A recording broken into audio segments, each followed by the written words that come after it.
നമസ്കാരം. പശ്ചിമേഷ്യൻ സംഘർഷവുമായി ബന്ധപ്പെട്ട് ഞാൻ സ്ഥിരമായി റെഫർ ചെയ്യുന്ന ബഹ്റൈനിൽ താമസിക്കുന്ന രഞ്ജിത്ത് ഗോപാലകൃഷ്ണൻ ഇന്നലെ വെളുപ്പിന് എഴുതിയത് ഇങ്ങനെയാണ്. കഴിഞ്ഞ 2 മണിക്കൂറായി ബഹ്റൈനിലേക്ക് കനത്ത ആക്രമണം നടക്കുന്നു. ഡ്രോണുകളും മിസൈലുകളും തുരുതുര വരുന്നുണ്ട്. എങ്കിലും ഒറ്റയൊന്നിനെ നിലം തൊടിയിക്കാതെ ബഹ്റൈൻ സൈന്യം ആകാശത്ത് വെച്ച് തന്നെ പൊട്ടിച്ചു വിടുന്നുമുണ്ട്. എന്നിരിക്കലും അവശിഷ്ടങ്ങൾ വീണ് അപകടങ്ങൾ ഉണ്ടാകാൻ സാധ്യതയുള്ളതിനാൽ എല്ലാവരും ജാഗ്രത പാലിക്കുക. പ്രത്യേകം പറയട്ടെ, നാട്ടിലെ മാധ്യമങ്ങൾ പറയുന്നത് പോലെയുള്ള ഭീകരതയൊന്നും ഇവിടെയില്ല. എല്ലാ ദിവസവും വെളുപ്പാങ്കാലത്ത് അവരടിക്കുന്നു, നമ്മൾ പൊട്ടിക്കുന്നു. ആദ്യമാദ്യമുണ്ടായിരുന്ന പരിഭ്രമം ഒക്കെ ഇപ്പോൾ മാറി. വലിയ വെടി, ചെറിയ വെടി എന്നിങ്ങനെ നമ്മൾ ശബ്ദം കേൾക്കുന്നു. തലവഴി പുതപ്പ് വലിച്ചിട്ട് വീണ്ടും ഉറങ്ങാൻ ശ്രമിക്കുന്നു. ബഹ്റിൻ ഡിഫൻസ് ഫോഴ്സിൻ്റെ കരുതലിന് നന്ദി. ഇല്ലൽ പണ്ടേ കുഞ്ഞു രാജ്യം ലെവന്മാർ കുത്തിക്കളിച്ചിട്ടേനെ. ഇത് ഏതെങ്കിലും ഒരു മാധ്യമപ്രവർത്തകൻ്റെ റിപ്പോർട്ടല്ല, മനാമയിൽ താമസിക്കുന്ന ഒരു മലയാളിയുടെ നേർവിവരണമാണ്. എന്ന് വെച്ചാൽ കഴിഞ്ഞ കുറേ ദിവസങ്ങളായി വീണ്ടും സംഘർഷം ശക്തമാണെന്നും ആ സംഘർഷം എങ്ങനെയാണ് അവിടെ താമസിക്കുന്നവർ നേരിടുന്നത് എന്നും വ്യക്തമാക്കുന്നു. എന്നാൽ ഇന്ന് വെളുപ്പിന് രഞ്ജിത്ത് ഗോപാലകൃഷ്ണൻ തികച്ചും വ്യത്യസ്തമായ മറ്റൊരു പോസ്റ്റ് ഇടുന്നു. വലിയ വെടിയും ചെറിയ വെടിയും ഒക്കെ കേട്ടാൽ മൈൻഡ് ചെയ്യാതെ പുതപ്പ് തലവഴി വലിച്ചിട്ട് പിന്നെയും കിടന്നുറങ്ങുമെന്ന് ഇന്നലെ തള്ളിയതൊക്കെ മുൻകാല പ്രാബല്യത്തോടെ പിൻവലിച്ചിരിക്കുന്നു. ഇറാന്റെ കനത്ത ആക്രമണത്തെ തുടർന്ന് രാത്രി 2:30 മുതൽ ബേസ്മെന്റിൽ അഭയം പ്രാപിച്ചിരിക്കുകയാണ്.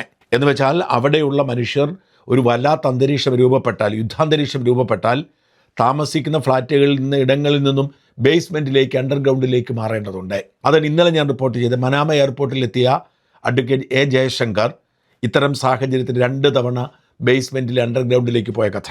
ചങ്ക് കലങ്ങിപ്പോയ സ്ഫോടന ശബ്ദം കേട്ടാണ് ഉണർന്നത്. അതായത് രഞ്ജിത്ത് ഉറങ്ങിക്കിടക്കുകയായിരുന്നു. വലിയ ശബ്ദം കേട്ട് ഉണർന്നെണീക്കുന്നു. തൊട്ടു പിന്നാലെ വീണ്ടും കണ്ണഞ്ചിപ്പിക്കുന്ന തീഗോളവും സ്ഫോടനവും. ഒരു നിമിഷം ശരീരം സ്തംഭിച്ചു എന്ന് പറയുന്നതാവും ശരി. ബോധം വന്നപ്പോൾ താഴേക്കോടി. ഇറാനിയൻ മിസൈലുകളെയും ഡ്രോണുകളെയും ബഹ്റിൻ ഡിഫൻസ് ഫോഴ്സ് നിലം തൊടിയിക്കാതെ അടിച്ചിട്ട ശബ്ദങ്ങളാണ് കേട്ടത്. അതുപോലും സാധാരണ മനുഷ്യർക്ക് താങ്ങാൻ ആവുന്നതല്ല. അപ്പോൾ ഇതൊക്കെ വീണാലോ? ജാഗ്രതയോടെ കുഞ്ഞു രാജ്യത്തെ കാക്കുന്ന ധീര സൈനികരെ സ്മരിക്കാതെ വയ്യ.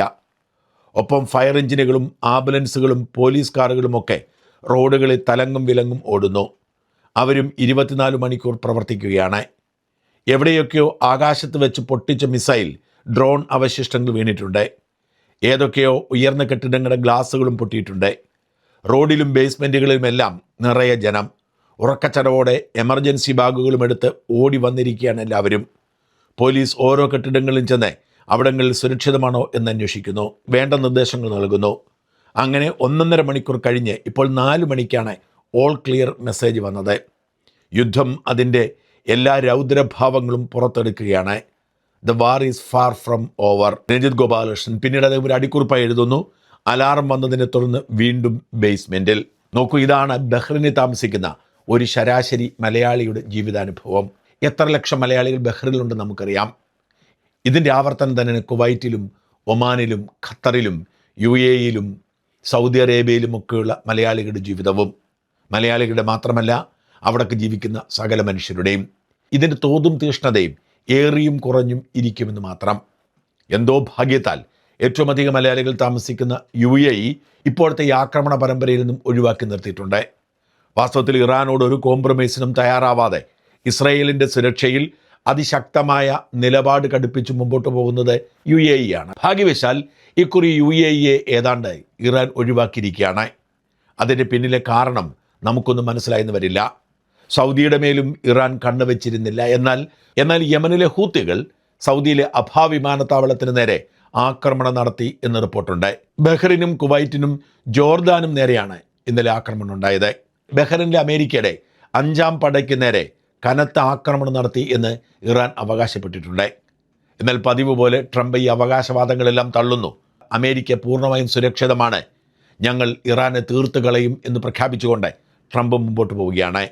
ഫെബ്രുവരി 28-ന് ആരംഭിച്ച യുദ്ധം ചില നിരീക്ഷകർ പറയുന്നത് പോലെ ഒരിക്കലും അവസാനിക്കാതെ പശ്ചിമേഷ്യയുടെ എല്ലാ ശാന്തിയും ഇല്ലാതാക്കി മുമ്പോട്ട് പോകും എന്ന സൂചന തന്നെയാണ് ഇത് വ്യക്തമാക്കുന്നത്. യുദ്ധം ആരംഭിച്ച അമേരിക്കയ്ക്ക് ഇതെങ്ങനെ തീർക്കണം എന്നതിനെക്കുറിച്ച് ഒരു ധാരണയുമില്ല എന്നതാണ് വിഷയം. യുദ്ധം ആരംഭിച്ചത് ഇറാൻ്റെ കയ്യിലുള്ള അണുവായുധങ്ങൾ തച്ചുടച്ച് ഇറാൻ്റെ ഏകാധിപത്യ സർക്കാരിനെ താഴെ ഇറക്കി ജനാധിപത്യം തിരിച്ചു കൊണ്ടുവരും എന്ന് പറഞ്ഞായിരുന്നു. എന്നാൽ അമേരിക്കയും ഇസ്രയേലും നനച്ചതുപോലെ കാര്യങ്ങൾ നടന്നില്ല. സർക്കാരിനെ താഴെ ഇറക്കാൻ സാധിച്ചില്ല.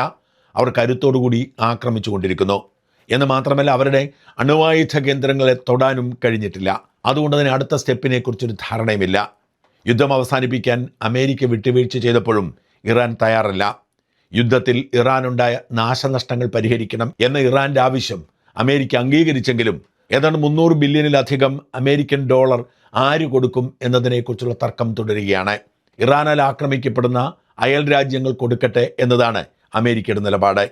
അവർ അതൊന്നും സാധ്യമല്ല എന്ന് മാത്രമല്ല, ഇസ്രായേൽ ലെബനനിലും ഗാസയിലുമൊക്കെ നടത്തിക്കൊണ്ടിരിക്കുന്ന ആക്രമണം അവസാനിപ്പിക്കാമെന്നും അമേരിക്ക ഇറാൻ വാക്കുകൊടുത്തു.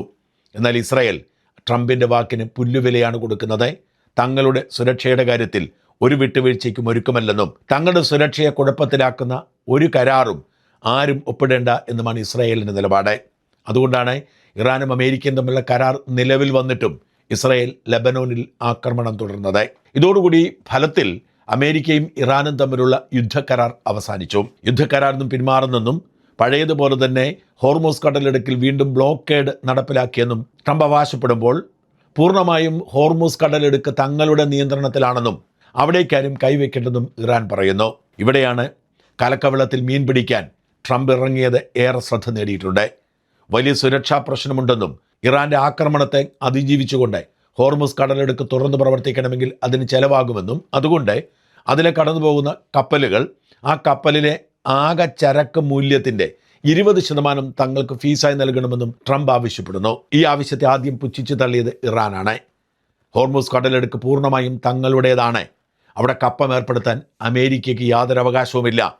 അതിൽ തങ്ങളുടേതാണ്, തങ്ങൾക്കാണ് ഫീസ് നൽകേണ്ടത്. എന്നാൽ അമേരിക്ക പറഞ്ഞതുപോലെ 20% ഒന്നും ഞങ്ങൾക്ക് വേണ്ട, അത് കൂടുതലാണ്. ഞങ്ങൾ ഏർപ്പെടുത്താൻ ആഗ്രഹിക്കുന്നത് ചെറിയ ഫീസാണ്. ആ ഫീസ് നൽകിയാൽ കപ്പലുകൾക്ക് പോകാം എന്നാണ് ഇറാന്റെ നിലപാട്.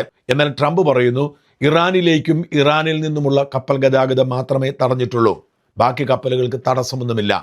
അങ്ങനെ ഹോർമൂസ് കടലിടുക്കിൻ്റെ അവകാശത്തെ ചൊല്ലിയുള്ള തർക്കമാണ് തുടരുന്നത്. ഇതിനിടയിൽ ഹോർമൂസിലൂടെ കടക്കാൻ ശ്രമിക്കുന്ന കപ്പലുകൾക്ക് നേരെ ഇറാൻ ആക്രമണം നടത്തുന്നുണ്ട്. ഒമാൻ തീരത്തുകൂടി പോയ UAE പതാകയേന്തിയ ഒരു കപ്പലിന് നേരെ ഇറാൻ ആക്രമണം നടത്തി. ആ ആക്രമണത്തിൽ ഇന്ത്യക്കാരനായ ഒരു ജീവനക്കാരൻ കൊല്ലപ്പെട്ടു. 6 ഇന്ത്യക്കാരും 2 യുക്രൈനുകളും അടക്കം 8 പേർക്ക് ഗുരുതരമായി പരിക്കേറ്റിട്ടുണ്ടെന്നും അന്താരാഷ്ട്ര മാധ്യമങ്ങൾ റിപ്പോർട്ട് ചെയ്യുന്നു. UAE അതിശക്തമായി അപലപിച്ചുകൊണ്ട് രംഗത്തെത്തി. എന്നാൽ തൽക്കാലം UAE ആക്രമിക്കുന്നത് തങ്ങളുടെ അജണ്ടയിലില്ല എന്ന് ഇറാൻ വ്യക്തമാക്കിയിട്ടുണ്ട്. സമാധാന പ്രതീക്ഷ അസ്തമിച്ചതോടെ ലോകം ആശങ്കയുടെ മുൾമുനയിലേക്ക് മാറി. ഞാൻ കഴിഞ്ഞ 2 വീഡിയോയിൽ സൂചിപ്പിച്ചതുപോലെ ഈ മാസങ്ങൾ അതിനിർണായകമാണ്. അമേരിക്കയിലും ബ്രിട്ടനിലും മറ്റ് യൂറോപ്യൻ രാജ്യങ്ങളിലും ഉള്ളവർ മാത്രമല്ല, ഗൾഫ് രാജ്യങ്ങളിലുള്ളവരും അവധിക്ക് പോവേണ്ട സമയം. ഈ സമയത്താണ് എയർലൈൻ കമ്പനികൾ ഇരട്ടിയിലധികം നിരക്ക് വാങ്ങി അവരുടെ നഷ്ടമൊക്കെ നികത്തുന്നത്. ബ്രിട്ടനിൽ നിന്നും കേരളത്തിലേക്ക് വന്ന് മടങ്ങിപ്പോവാൻ 70,000 80,000 രൂപ നിരക്കുണ്ടായിരുന്നെങ്കിൽ ഇപ്പോൾ അത് 1.5 ലക്ഷമായി ഉയർന്നിട്ടുണ്ട്. ഇങ്ങനെ എല്ലാ വിമാന കമ്പനികളും ഓവർ ബുക്കിങ്ങിലൂടെ സർവീസ് നടത്തിക്കൊണ്ടിരിക്കുമ്പോഴാണ് വീണ്ടും യുദ്ധാന്തരീക്ഷം മുറുകുന്നത്. അതുകൊണ്ട് തന്നെ വിമാന സർവീസ് റദ്ദാക്കപ്പെടുമെന്നും പലരുടെയും അവധി റദ്ദാക്കപ്പെടുമെന്നും ആശങ്കപ്പെടുന്നു. 1 വർഷം മുമ്പ് തന്നെ അവധിക്ക് അപേക്ഷ നൽകി വലിയ നിരക്കിൽ ടിക്കറ്റ് എടുത്ത് വെച്ചവരുടെ ജീവിതം ആശങ്കയിലാക്കുന്നതാണ് ഇതൊക്കെ. ദുബായ് എയർപോർട്ട് അടച്ചു എന്ന വാർത്തയൊക്കെ ഇടയ്ക്ക് പുറത്തു വന്നെങ്കിലും അത് വാസ്തവമല്ലെന്ന് സ്ഥിരീകരിച്ചിട്ടുണ്ട്. ഇപ്പോൾ സർവീസ് നടത്താത്തത് കുവൈറ്റിലൂടെ മാത്രമാണ്. വിമാനത്താവളം അടച്ചിട്ടില്ല. നിലവിൽ പല വിമാനങ്ങളും വൈകിപ്പോകുന്ന സാഹചര്യമുണ്ടെങ്കിലും ഇന്നവരെ വിമാന സർവീസിനെ ബാധിച്ചിട്ടില്ല. എന്നാൽ ആശങ്കകൾക്കിടയിലൂടെയുള്ള ഈ യാത്ര പലരുടെയും രക്തസമ്മർദ്ദം വർദ്ധിപ്പിക്കുന്നു. മലയാളികളടക്കമുള്ള പ്രവാസികൾ ഏറ്റവും അധികം സഞ്ചരിക്കുന്നത് ദുബായ്, അബുദാബി, ദോഹ എയർപോർട്ടുകളിലൂടെയാണ്. ഈ 3 എയർപോർട്ടുകളും സുഗമമായി തന്നെ ഇപ്പോഴും പ്രവർത്തിക്കുന്നുണ്ട്. എന്നാൽ യുദ്ധാന്തരീക്ഷം തുടർന്നാൽ, മിസൈലുകളും ഡ്രോണുകളും ചീറിപ്പാഞ്ഞാൽ ഇതിനെ എങ്ങനെ ബാധിക്കുമെന്ന ആശങ്ക എല്ലാവർക്കുമുണ്ട്. എന്നാൽ വിമാന ഗതാഗതത്തെ ബാധിക്കാത്ത തരത്തിൽ യുദ്ധം മുമ്പോട്ട് പോവാൻ ഇറാനും അമേരിക്കയും തമ്മിൽ ധാരണയുണ്ട് എന്ന റിപ്പോർട്ടുകൾ ആശ്വാസം നൽകുന്നു. ഇതിനിടയിൽ റഷ്യയുടെ സുപ്രധാനമായ ടുപോലേവ് എന്ന യുദ്ധവിമാനം ടെഹ്റാനിൽ വന്നിറങ്ങിയത് ഊഹാപോഹങ്ങൾക്ക് കാരണമായിട്ടുണ്ട്. ഡൂംസ് പ്ലെയിൻ എന്നറിയപ്പെടുന്ന ഈ വിമാനത്തിൽ എത്തിയ പ്രമുഖർ ആരൊക്കെയാണെന്ന് വ്യക്തതയില്ല. യുദ്ധത്തിൽ ഇറാനെ പിന്തുണയ്ക്കാനും ഇറാന് സഹായം നൽകാനും റഷ്യ നേരിട്ടിറങ്ങുന്നു എന്ന ആശങ്കയാണ് പാശ്ചാത്യ ലോകത്തിനുള്ളത്. എന്തായാലും യുദ്ധാന്തരീക്ഷം തുടരുകയാണ്. എങ്ങനെയാണ് ഇതിൽ നിന്ന് തലയൂരേണ്ടത് എന്ന് ആർക്കും ഒരു നിശ്ചയവുമില്ല. ഇറാൻ്റെ ശക്തി കാര്യമായി ക്ഷയിപ്പിക്കാൻ കഴിയാത്തതുകൊണ്ട് തന്നെ ഇറാന് മുമ്പിൽ കീഴടങ്ങിയല്ലാതെ യുദ്ധം അവസാനിപ്പിക്കാൻ വഴികളൊന്നുമില്ല എന്ന് കണക്കാക്കപ്പെടുന്നു. ഇപ്പോഴത്തെ സംഘർഷ സാഹചര്യത്തിൽ എണ്ണവില വീണ്ടും കുതിച്ചുയർന്നു. ഇന്നലെ ഒരു ദിവസം ഏതാണ്ട് 10% വർധനവാണ് രേഖപ്പെടുത്തിയത്. 2020 ശേഷം ഒറ്റ ദിവസമുണ്ടാവുന്ന ഏറ്റവും വലിയ വർധനവ് ഇന്നലെയാണ് രേഖപ്പെടുത്തിയത്. ബാരലിന് $100 ഉയർന്ന എണ്ണ ഏതാണ്ട് $70 താഴ്ന്നിരുന്നു സമാധാന കരാർ ഒപ്പിട്ടപ്പോൾ.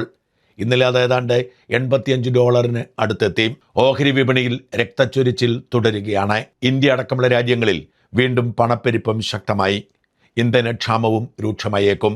വിലക്കയറ്റവും പണപ്പെരുപ്പവും ഇന്ധനക്ഷാമവും മലയാളികൾ അടക്കമുള്ളവരുടെ ഉറക്കം കെടുത്തിക്കൊണ്ടേയിരിക്കും എന്ന് തന്നെയാണ് പശ്ചിമേഷ്യയിൽ നിന്നുള്ള ദുഃഖകരമായ ഈ റിപ്പോർട്ടുകൾ സൂചിപ്പിക്കുന്നത്.